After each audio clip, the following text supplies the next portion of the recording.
The United Arab Emirates is one of those countries that never really stays the same. There is always something new coming up, something being built, something changing. And even if it's not your first time here, there's always something you haven't seen yet. That's exactly what I was thinking when I decided to stop over in Dubai for a couple of days before heading off on a longer trip through Africa. I wanted to have a bit of rest, catch up on the things I'd missed before, and check out a few places that have only opened recently. In this video, we'll visit the Museum of the Future, talk a bit about beach stays, hotels and shopping, and also head over to Abu Dhabi to enjoy some immersive art. And if this is your first trip to the UAE, I definitely recommend to watch my previous video. It's got a really good one-week itinerary, the main must-sees, prices and all the useful tips you'd want before you go. Alright, let's get started. In Dubai, we decided to rent a car because we plan to move from one part of the city to another almost every day. And we think it will be cheaper than use taxi every time and more comfortable than go everywhere by metro, because you can go to every part of the city by metro in Dubai. So this simple Chinese car cost us $9 per day, and also we left a deposit around 1,000 dirhams. It will be used for paying for tolls and if unfortunately we will have some accident. In the Emirates and Dubai especially, everything is really built around cars. The whole city feels like it was designed around a single main artery, the 12-lane Sheikh Zayed Road. It's super convenient, but there are a few things you should know if you are planning to drive here. First, fines are no joke. If you go 30 km per hour over the limit, that's 600 dirhams, over $160. Second, the highway interchanges can get seriously confusing. There are so many of them, and even with the navigation app, it's easy to take the wrong turn. And third, to rent a car, you'll need a credit card in your name and an international driving permit.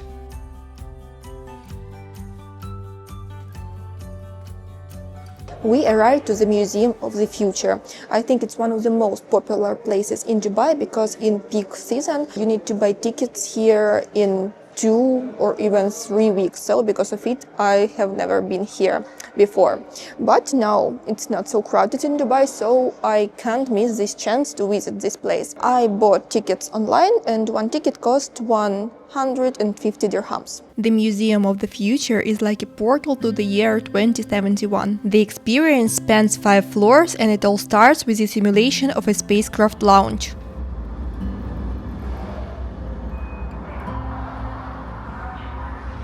You're sent to an orbital station 600 kilometers above Earth, which in reality is the top floor of the museum. There you can explore how humanity might live in space, from new energy sources to life support systems. Coming back down to the next level, you step into the Hill Institute. It's filled with glowing capsules containing DNA samples from over 2,400 species of plants and animals. The third floor is an oasis, a digital detox zone. It invites you to reconnect with your senses through water meditations, the vibration of singing bowls, and tactile experiences. One floor down, you get to Tomorrow Today, a space dedicated to real technologies being developed right now that will soon become part of our everyday lives, from smart gadgets and sustainable transport to robot assistants. My name is Amaka. How can I assist you today? Overall, the exhibition is quite interesting, but if you've been to other museums about the future and emerging technologies, it probably won't blow you away. Still, it's definitely worth visiting just to see the building in person. I think it's absolutely beautiful. It's shaped like a torus seemingly floating above the green hill. The idea behind it is that the hill stands for the earth and stability. The building represents human ingenuity, and the void in the center symbolizes the unknown future. The entire facade is covered in Arabic calligraphy, which also doubles as windows. The inscriptions are quotes from Dubai's ruler, all about the future and innovation.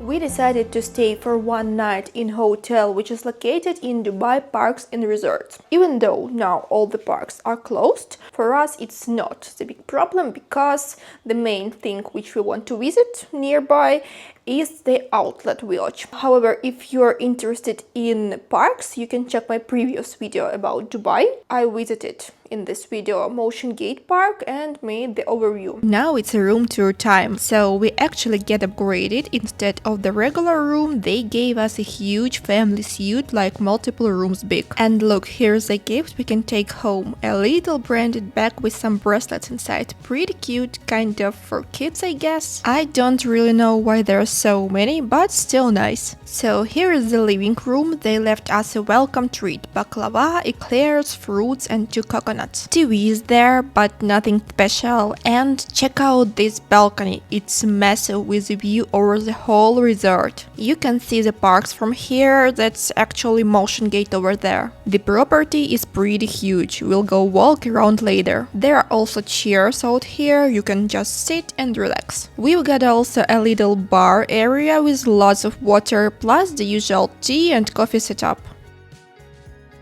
Now the bedroom. The bed is so nice, big and cozy. Love the wood details everywhere. It gives a Hawaiian resort or island atmosphere. Honestly, I think the room is fantastic.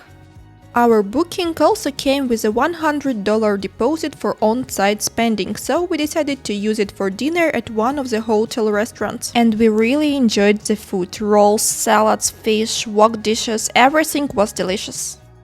Good morning. It seemed to me that at night there was a rain because the ground is still a little bit wet.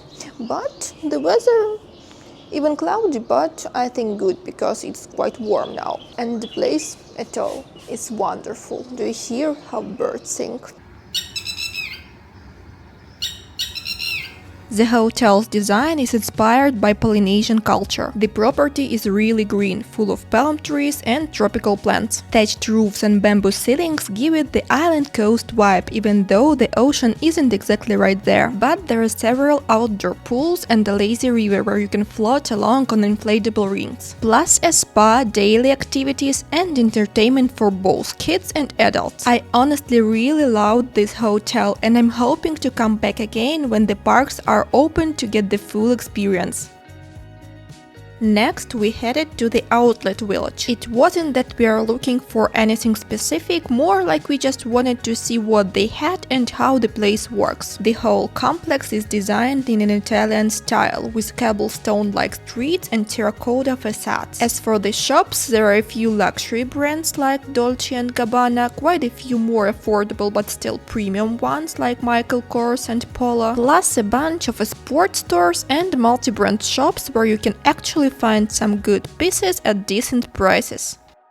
We decided to go to Abu Dhabi for one day. We want to stay in a hotel near the sea, relax a little bit and also visit one interesting museum. So we are now on the way to Abu Dhabi. Stopped at this interesting place. I showed it in previous video. Maybe we will take something to drink and continue our way.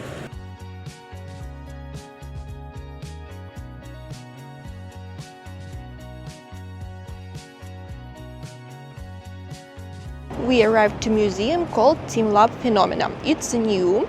It was opened just a year ago in the April 2025. And also it's interesting that the building was made in interesting shape of cloud, if I'm not wrong. So it should be something special. This place doesn't really feel like a museum in the traditional sense. There are no exhibits hanging on the walls or standing in the gallery halls. At teamLab, the art comes alive and changes depending on who is in the room. There are so many spaces here and I won't go through all of them, but let me show you the most interesting ones. The first place you walk into has big columns and an uneven floor with different visuals projected onto them, like colorful brush strokes, something that looks like flowing water or bright butterflies. It honestly felt like I was walking through some kind of alien forest. Next is the Biocosmos Hall, which I found really breathtaking. It literally feels like you're flying. The whole space around you is in motion, not physically of course, but through projections on the walls, ceiling and floor. And there is a mesh stretched under your feet, so when you walk it gives you the sense of weightlessness. After that comes Graffiti Nature, where you actually get to take part in creating during the installation. You need to pick a picture, color it however you like, then a special machine scans it and it comes to life, starts running around the walls and floor. I chose the frog, colored it like this, and look, now it's moving around all on its own. There is also a crimson room with a huge levitating sphere, a space filled with inflatable balloons, and a hall with glowing lights. And finally, the wet zone, where you have to take your shoes off. The highlights here are floating microcosms and megaliths in the roots garden.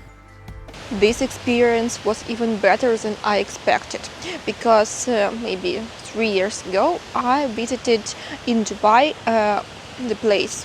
It's also a museum called Aya Universe, and I thought that it will be something the same, because the main idea is that they have the light shows, immersive rooms and something like this, but this museum is absolutely another level.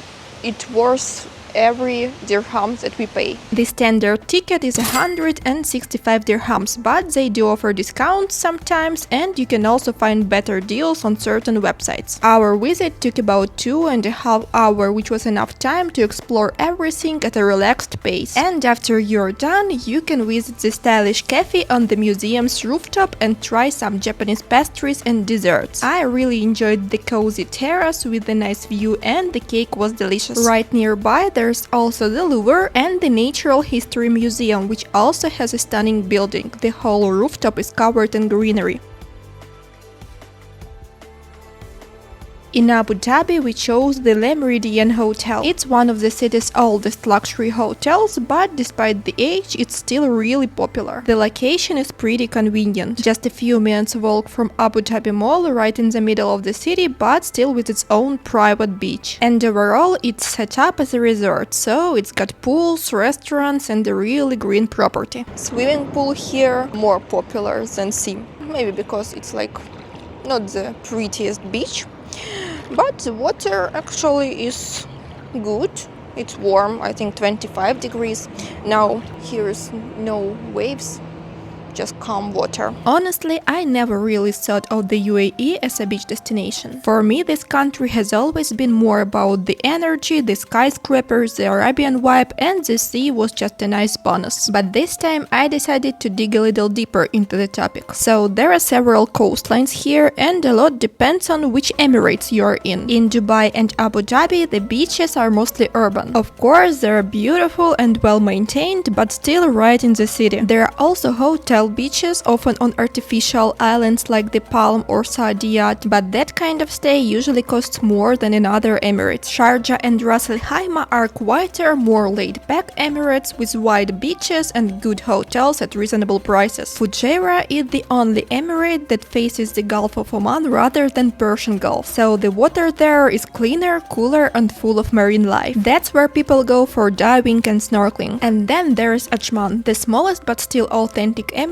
where I actually decided to stay for a couple of days to relax before continuing my journey, and it pleasantly surprised me. I think it's actually one of the best Emirates for beach getaway. First of all, it has really beautiful shoreline with blue water, and it's lovely for swimming. Second, there are plenty of hotels designed for resort-style stays at prices that are definitely lower than what you'd pay in Dubai or Abu Dhabi. I stayed at Ajman Sarai, and it was a great experience. The food was especially good, which isn't always a given at resort hotels that cater the large crowds. The facilities, the rooms, the pools, the design, everything was top-notch. I can definitely recommend it. And now I am off to continue my journey. See you in the next country. Bye bye!